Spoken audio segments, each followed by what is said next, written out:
them together and talk about choice. So we're gonna, again, remember, consumers are choosing the best bundle that they can afford.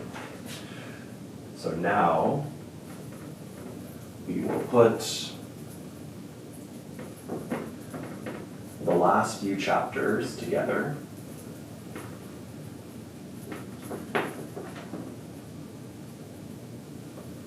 To look at choice.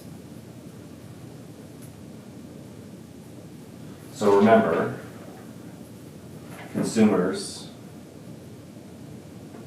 pick the best bundle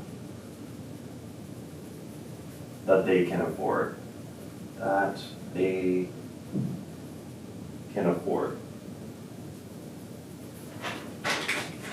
And so the last couple chapters, we've been talking about the best.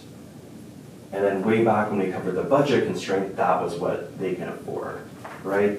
So the best was about preferences. And then remember that we use these utility functions to describe these preferences.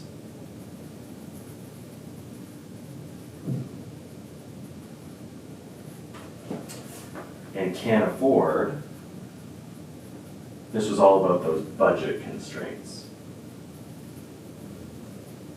So we're putting kind of everything together that we've learned in the course together in this chapter to kind of talk about how consumers pick the best bundle they can afford. And so let's begin by looking at kind of a typical case, and we'll talk about exceptions to this case in a second. So let's talk about a typical case. So here's our two goods. Good 1, so x1 is the amount of good 1, x2 is the amount of good 2. Let's pretend we have kind of like these well-behaved preferences. So these are the indifference curves. We can label them if we want, I0 and I1. And then we have some kind of budget constraint that shows all the combination of goods that we can afford. Well, the point where this budget constraint is just tangent to these indifference curves is the optimal choice. So we're going to label that x1 star and x2 star. So here, preferences are well behaved.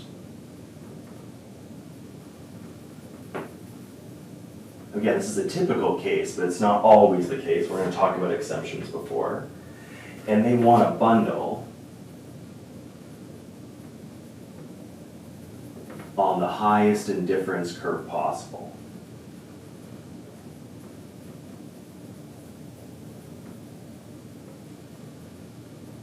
And that means they're going to pick the indifference curve where the budget constraint is just tangent to that indifference curve. And so x1 star and x2 star, as we'll put them in brackets, is the optimal choice.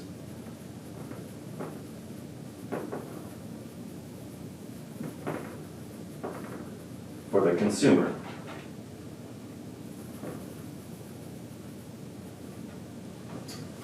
So anything inside the budget constraint, they're not going to be anywhere inside the budget constraint because they could get to a higher difference curve by spending more money. And they can't afford anything that's outside of this budget constraint line, remember?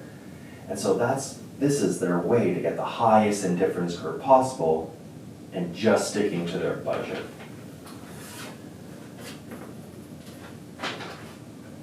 So at this point, so at this x1 star, x2 star, this optimal choice point, the indifference curve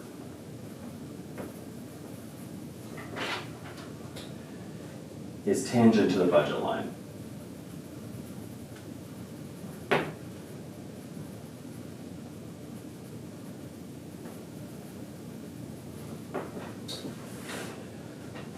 And if it wasn't just tangent to the budget line, then we could change our choice and we could get to a higher difference curve.